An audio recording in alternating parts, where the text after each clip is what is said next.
ఆఖరికి మా ఎమ్మెల్యేలైనా మినిస్టర్లైనా మేమైనా ఆరోగ్యాల విషయంలో ఇక్కడే ట్రీట్మెంట్ గవర్నమెంట్ హాస్పిటల్లో ట్రీట్మెంట్ చేయించుకుంటాము అని చెప్పి మాట్లాడి మరి జగన్మోహన్ రెడ్డి గారి ప్రభుత్వ హయాంలో అనారోగ్యశ్రీగా చేసి ప్రతిసారి నెట్వర్క్ హాస్పిటల్స్ వాళ్ళు మేము సమ్మె చేస్తున్నాము అని చెప్పి ప్రతిసారి వాళ్ళు సమ్మె నోటీసులు వాళ్ళకి లాలూచీలు చేసి ఎంతో కొంత ఇవ్వటం మళ్ళీ దాన్ని కొనసాగించటం. అంతెందుకండి, జగన్మోహన్ రెడ్డి గారి ప్రభుత్వ హయాంలో సొంత ఆయన కడప జిల్లాలోనే ఆరోగ్యశ్రీ సేవలు నిలిపివేశాము అని చెప్పి బోర్డు కూడా పెట్టారు. అవన్నీ కూడా మనం చూసాం. మరి ఆరోగ్యశ్రీని అనారోగ్యశ్రీగా మార్చింది జగన్మోహన్ రెడ్డి గారి ప్రభుత్వంలోనే. ఆక్సిజన్ లేక ఐసీయూలో ఉన్న వాళ్ళకి ఆక్సిజన్ లేకపోవటం ఏంటండి? కరెంటు లేక పవర్ లేక ఐసీయూలో ఉన్న వాళ్ళకి ఇబ్బంది అవటం ఏంటండి? డెలివరీలు టార్చ్ లైట్ వేసుకుని ఆపరేషన్లు చేయటం ఏంటండి? ఇలాంటి దౌర్భాగ్యం అంతా చూసింది కూడా గత ప్రభుత్వంలోనే మనం. మరి మద్యపాన నిషేధం అని చెప్పి సంపూర్ణంగా నేను మద్యపాన నిషేధం చేశాకే మళ్ళీ ఓట్లు అడగటానికి వస్తా అని చెప్పి పబ్లిక్ మీటింగ్ లో హామీ ఇచ్చిన జగన్మోహన్ రెడ్డి గారు ఆయన మర్చిపోయారేమో, ప్రజలు బాగా గుర్తుంచుకున్నారు కాబట్టే సంక్షేమ పథకాల్లో మేము తోపు, సంక్షేమ పథకాలకి మేము బ్రాండ్ అంబాసిడర్లు అని చెప్పుకుంటున్న జగన్మోహన్ రెడ్డి అండ్ వైసీపీ కో పార్టీకి ప్రజలు మరి సంక్షేమమే ప్రధానం అనుకుంటే 11 సీట్లు ఇవ్వరండి. మరి అంటే ముఖ్యంగా మద్యపాన నిషేధం గురించి ఆ కుటుంబాల్లో ఇబ్బందులు చూస్తే నా హృదయం కలిచివేసింది అని చెప్పి మాట్లాడారు. మరి అదే ముఖ్యమంత్రిగా ఉన్నటువంటి జగన్మోహన్ రెడ్డి మీరు తాగితేనే, మీ ఇంట్లో మీ భర్తలు తాగితేనే నేను మీకు పథకాలు ఇస్తాను అని మాట్లాడిన దుస్థితి బహుశా ఆంధ్రప్రదేశ్ లో మాత్రమే ఉంది. అది ముఖ్యమంత్రి హోదాగా ఉన్న వ్యక్తి మాట్లాడటం. అమ్మ ఒడి ఎంతమంది పిల్లలు ఉంటే అంతమందికి, రాజుగారు ఒక్క నిమిషం, ఆయన పథకాల ప్రకారం చెప్పారు, నేను అదే పథకాల ప్రకారం చెప్తున్నాను. అమ్మ ఒడి అని చెప్పారు. అమ్మ ఒడి ఎంతమంది పిల్లలు ఉంటే అంతమందికి అమ్మ ఒడి అన్నారు. ఎంతమంది పిల్లలకి ఇచ్చారు మీరు? అలానే మీరు అధికారంలోకి వచ్చాక, వైసీపీ అధికారంలోకి వచ్చాక మొదటి ఏడాది ఇవ్వలేదు, దాన్ని జనవరికి మార్చారు. మళ్ళీ తెలివిగా వీళ్ళు 2024లో కూడా వీళ్ళు మళ్ళీ జూన్ లోకి ఇస్తాము అని చెప్పి మార్చేసరికి 2024 జూన్ అవటాన ఎలక్షన్స్ వచ్చేసి మేము ఇవ్వలేకపోయాము అన్నారు అమ్మ ఒడి. ఎంతమంది పిల్లలకి ఇచ్చారండి? అమ్మ ఒక్కటే కాబట్టి అమ్మ ఒక్కదానికి అమ్మ ఒడి అని చెప్పారు. దాంట్లో కూడా మరి ఛార్జెస్ అని చెప్పి అవి కట్ చేసుకుంటూ వచ్చారు. మీకు ల్యాప్టాప్ కావాలా, మీకు స్కీమ్ డబ్బులు కావాలా అని చెప్పి అక్కడ బేరసారాలు ఆడారు. మరి జలయజ్ఞం అయితే గాలికి వదిలేశారు. ఏ ప్రాజెక్ట్ అన్నా కంప్లీట్ అయిందండి గడిచిన 5 ఏళ్లలో? కనీసం గేటు మరమ్మతులు చేయలేని వ్యక్తి జగన్మోహన్ రెడ్డి. అన్నమయ్య అంటే డ్యామ్ గేటు కొట్టుకుపోతే కనీసం మరమ్మతులు చేయలేకపోయారండి.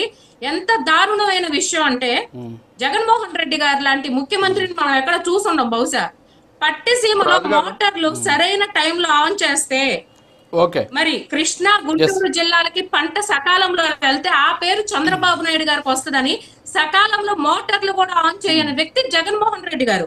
జలయజ్ఞంలో కేవలం 2,000 కోట్లండి వీళ్ళు ఖర్చు పెట్టింది. ఒక్క నిమిషం అండి, వైఎస్ఆర్ పేదలందరికీ ఇల్లు అన్నారు. ఏవి మళ్ళీ వస్తాను మీ దగ్గరికి, మళ్ళీ వస్తాను. చాలా ఉన్నాయి ఇంకా చెప్పుకుంటూ పోతే మనం 149 పథకాల గురించి మాట్లాడాలి సూపర్ 6 తో కలిపి. ఒక్క నిమిషం మేడం ప్లీజ్, ఒక్క నిమిషం. వెంకటరెడ్డి గారు దీనికి ఏమైనా మీరు ఆన్సర్ ఇస్తారా, లేకపోతే నేను పురుషోత్తమ రెడ్డి గారితో మాట్లాడినా? మేడం ఒక్క నిమిషం వస్తాను, మళ్ళీ వస్తా, ఇంకా టైం ఉంది. అదే నేను మాట్లాడతాను, ఒక్క నిమిషం. ఇద్దరికి ఒకటే స్క్రిప్ట్ ఇస్తారనుకుంటా. ఆవు వ్యాసం మాట్లాడాలి. జగన్మోహన్ రెడ్డి గారు అప్పులు ఎక్కువ చేసి వెళ్ళాడు. ఎంత చేశాడు అప్పులు? 3,32,000 కోట్లు చేశాడు అసెంబ్లీలో. పయ్యాల కేసు మనిషిగా, ఆర్థిక శాఖ మంత్రిగా అసెంబ్లీలో మాట్లాడే మీరు ఎనరా? ఆంధ్రప్రదేశ్ ఈనాడులో వచ్చేటటువంటి సొల్లు కబుర్లో మాట్లాడతారా? ఇక్కడికి వచ్చి అప్పులు ఎంత చేశారు? జగన్మోహన్ రెడ్డి గారు కేవలం 3,32,000 కోట్లు. 2 సంవత్సరాలు కోవిడ్ ఉంటే 5 సంవత్సరాల పరిపాలన జరిగింది. పాయింట్ నెంబర్ 1, మీరు ఎంత చేశారు 17 నెలల కాలంలో? 2,27,000 కోట్లు చదువుకున్నాం. రెండో పాయింట్ వచ్చేటప్పటికి జగన్ గారు అంటే జగన్ గారు చాలా బాగా మాట్లాడారు. 72,919 కోట్లు ఖర్చు పెట్టారు. అమ్మఒడికి 26,000 మాట్లాడాక మనం మాట్లాడతాం ప్లీజ్. ఇలా మొత్తం చూసుకుంటే 29,488 కోట్లు కేవలం వైద్య రంగానికి ఖర్చు పెట్టారు. మెడికల్ కాలేజీలు నిర్మాణాలతో సహా, పాత మెడికల్ కాలేజీల ఆధునికతతో సహా, ఆరోగ్యశ్రీకి 9,194 కోట్లు, ఆరోగ్య ఆసరాకి 1190 కోట్లు, 104 కాలంలో 11 కోట్లు, 108 ఇలా మొత్తం చూసుకుంటే 29,488 కోట్లు. ఇది లెక్క. మీ దగ్గర కూడా ప్రభుత్వంలో ఉన్నారు కదా, ఒకసారి మీరు చెక్ చేసుకోండి.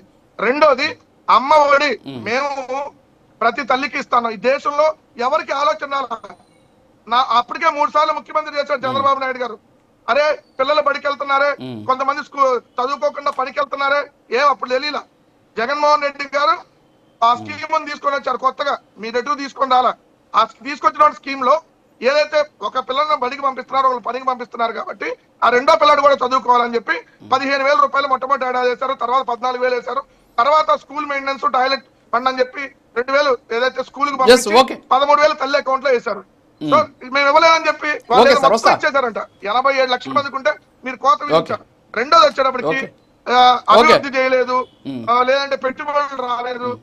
జగన్మోహన్ రెడ్డి గారు కేవలం 3 సంవత్సరాలే ముఖ్యమంత్రి, 2 సంవత్సరాలు కోవిడ్ తో చాలా ఇబ్బందులు పడ్డా. అయినా కూడా జగన్మోహన్ రెడ్డి గారు చంద్రబాబు నాయుడు గారి కంటే 3 రెట్లు పరిశ్రమలు తీసుకొని వచ్చారు. దాని ద్వారా ఉద్యోగాలు చూడండి, మొత్తంగా 58,22,000 ఉద్యోగ ఉపాధి అవకాశాలు వచ్చింది. దాంట్లో ఏదైతే వాటి గురించి మళ్ళీ మాట్లాడదాం సార్. మీరు వాళ్ళకి అంటే వాళ్ళు చేసినటువంటి వ్యాఖ్యలకి మీరు ఏమైనా మీ సమాధానం చెప్తారని మీకు ఇచ్చే అవకాశం. ఒక్క నిమిషం సార్, ఏదైతే ఎంఎస్ఎంఈ ఒక్క నిమిషం వెంకటరెడ్డి గారు, మొత్తం జగన్మోహన్ రెడ్డి గారు ఉన్నప్పుడు ఇది అఫీషియల్ రికార్డ్. వెంకటరెడ్డి గారు ఒక్క నిమిషం, వీళ్ళు అడిగి కూడా సమాధానం. ఒక్క నిమిషం,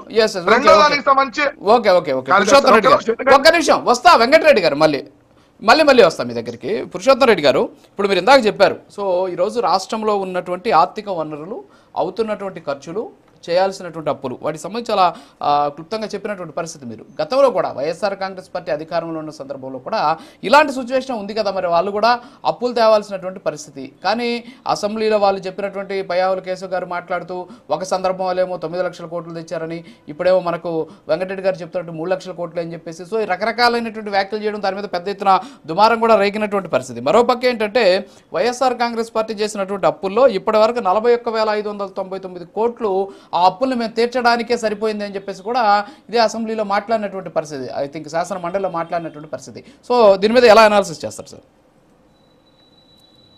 రాజుగారు, ఇక్కడ బేసిక్ గా మన టాపిక్ ఏంటి, వైఎస్ఆర్ కాంగ్రెస్ పార్టీ కన్నా తెలుగుదేశం పార్టీ సంక్షేమంలో బెటర్గా వెళ్తా ఉంది. ఏం చర్చ జరగచ్చు, వైఎస్ఆర్ కాంగ్రెస్ అధికారం ఉన్నప్పుడు సంవత్సరానికి సంక్షేమానికి ఎన్ని వేల కోట్లు కేటాయించారు, ఎన్ని కోట్లు ఖర్చు పెట్టారు, ఇప్పుడు తెలుగుదేశం అధికారం కూటమి వచ్చిన తర్వాత ఎన్ని వేల కోట్లు ఖర్చు పెట్టారు అనేది లెక్క చెప్పేసి సరిపోతుంది. దాని పెద్ద వాద ప్రతివాదాలు, పథకాన్ని చీచి చెడాల్సిన అవసరం లేదు. బేసిక్ పాయింట్ ఏంటంటే, మీరిద్దరు తెలుగుదేశం కూటమిలో ఇద్దరు ప్రతినిధులు కూడా వాళ్ళ మొత్తం సమయం తీసుకోండి, ఒక 10 నిమిషాలు అనుకుందాం. 10 నిమిషాల్లో 7% రాజకీయ ఉపన్యాసం చెప్పినారు, 7%. ఎందుకు దీన్ని చెప్పుకోవడానికి ఇంకా అంతకుమించి ఏమీ లేదు.